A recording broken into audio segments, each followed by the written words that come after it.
Hello बच्चों, let's read the question. Let this equation that b cos x by 2 cos 2x minus 1 equals to b plus sin x by cos square x minus 3 sin square x into tan x, where b belongs to our equation has a solution if that three condition are given. तो देखो यहाँ पर जो बोल रहा है ना, इस इक्वेशन का सॉल्यूशन होगा कौन सा कंडीशन पे. ठीक है, तो सबसे पहले ये इक्वेशन डिफाइन होगा जब ये जो नीचे वाला हिस्सा ना, ये जीरो नहीं होगा, और ये भी जीरो नहीं होगा, और ये भी जीरो नहीं होगा. तो ये जो तीनों कंडीशन है ना, तीनों कंडीशन को पहले समझ लेते हैं. तो सबसे पहले 2 cos 2x - 1 which is not equals to zero होना चाहिए. देखो तो यहाँ पर cos 2x, देखो क्या होगा, ये तो हाफ नहीं होगा, मतलब x x यहाँ पर n pi plus minus pi by 6 नहीं होगा. देखो, और ये जो दूसरी कंडीशन है ना, मतलब यहाँ पर देखो cos स्क्वायर एक्स, और यहाँ पर मैं और एक कंडीशन लिख देता हूँ. ये cos 2x को ऐसे लिखा जा सकता है, मतलब 1 - 2 sine square x equals to half. ठीक है, और यहाँ पर 2 sine square x equals to, यहाँ पर लिख दो, तो यहाँ पर आ जाएगा हाफ. ठीक है, तो साइन एक्स क्या आ जाएगा, साइन एक्स ये नॉट इक्वल्स टू होगा, क्योंकि ये तो नॉट इक्वल्स टू थे, not equals two plus minus half होगा. ठीक है, और दूसरी जो कंडीशन है ना, यहाँ पर देखो, यहाँ पर बोल दिया था cos square x minus 3 sign square x. ठीक है, ये तो जीरो होना नहीं चाहिए.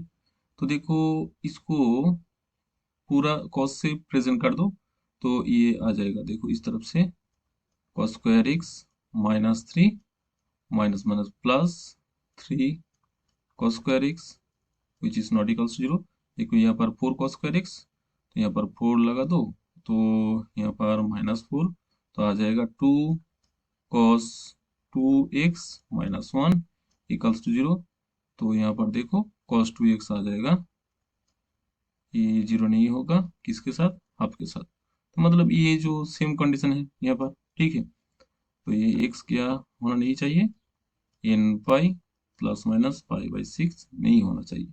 अब देखो जो तीसरी वाला कंडीशन है ना, यहाँ पर tan x ये भी जीरो नहीं होना चाहिए, तो मतलब x इन पाई नहीं होना चाहिए. ये तीनों कंडीशन है. ठीक है, एक तो मानो ये, एक तो ये आ गया, और ये दोनों भी तो इक्वल है, इसके लिए एक को ये ले लिया, ये दोनों इक्वल है, इस वाली कंडीशन और इस वाली कंडीशन.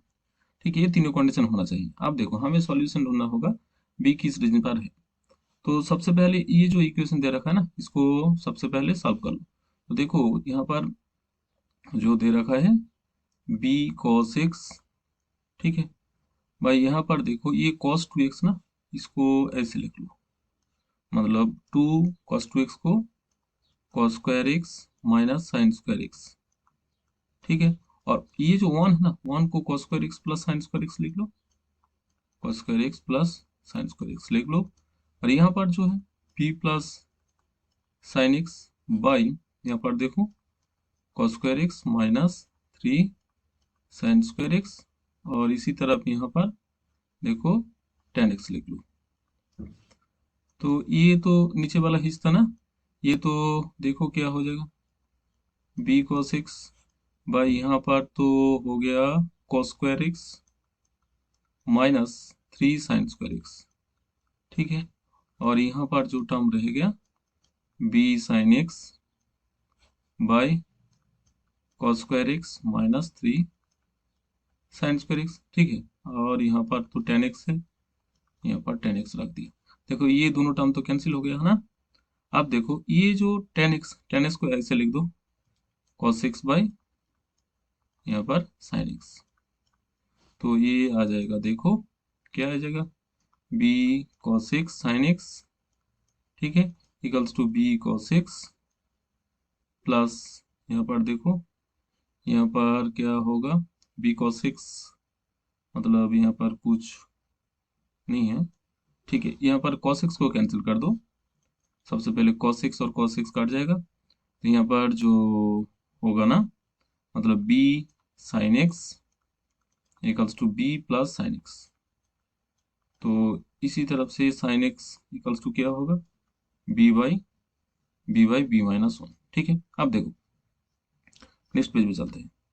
तो जानते हो ना, ये जो साइन एक्स है, साइन एक्स तो वन से -1 से 1 तक रहते हैं, तो इसके लिए -1 और साइन एक्स का जो वैल्यू है b माइनस वन। ठीक है, यहाँ पर तो साइन एक्स का वैल्यू निकल लिया, तो इसी तरह से ये इक्वल्स लेस देन और इक्वल्स टू 1 होगा।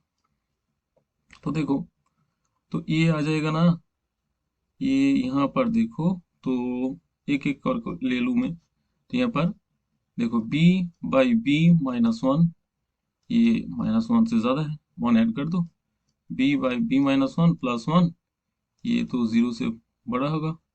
और यहाँ पर देखो b/b-1, ये तो लेस देन 1 है, तो b/b-1 -1, ये तो 0 से छोटा होगा। देखो ये जब कैलकुलेशन कर लिया तो क्या आएगा, देखो 2b-1/b-1 which is greater than 0। और यहाँ पर देखो माइनस भी कैंसिल हो गया, तो 1/b-1 which is less than और इक्वल्स टू 0। तो देखो इसका जो रेंज आएगा ना, इसका जो रेंज आएगा इसके लिए, तो इसका रेंज में लिख दूँ। यहाँ पर जो रेंज आएगा देखो, वो इस तरफ से होगा ना, मतलब b बिलोंग्स टू, देखो -∞ टू हाफ होगा, और यूनियन 1 टू इन्फिनिटी होगा। और इसके लिए जो रेंज आएगा ना, वो तो -1 टू 1 होगा। ठीक है, तो इसका इंटरसेक्शन क्या होगा, तो फाइनली लिख देते हैं। फाइनली b बिलोंग्स टू कहाँ पर है, b belongs to -∞ to half, half तो क्लोज इंटरवल होगा, half union 1 to infinity and -∞ to 1। ठीक है, तो देखो यहाँ पर साइन एक्स तो 0 नहीं हो सकता, और प्लस माइनस हाफ भी नहीं हो सकता, क्योंकि यहाँ पर देखो, यहाँ पर साइन एक्स, इस ये जो है ना, मैं इसको हाईलाइट कर दूँ, तो देखो यहाँ पर ये sine x plus minus half नहीं हो सकता, और साइन एक्स 0 नहीं हो सकता, क्योंकि 10 नहीं डिफाइन होगा ना। तो इसीलिए यहाँ पर लिख दूँ तो मैं, साइन एक्स क्या क्या नहीं हो सकता, देखो साइन एक्स 0 नहीं हो सकता, और प्लस माइनस हाफ भी नहीं हो सकता, 0 टू पाई रेंज के लिए प्लस माइनस हाफ नहीं हो सकता।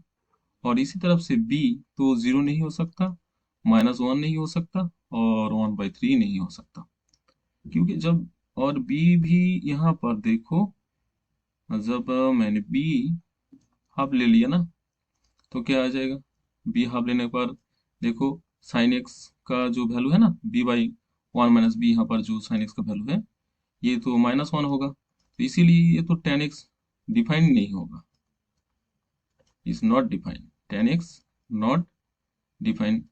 तो इसीलिए देखो ये b का जो रेंज है ना, तो क्या होगा, इनमें से मतलब हाफ तो नहीं होगा, तो इसीलिए ये ओपन हो गया, और माइनस ये तो इंटरसेक्शन का रेंज है, -∞ टू हाफ, और माइनस इसके लिए जो पॉइंट -1 और 0 और 1/3 नहीं होना चाहिए।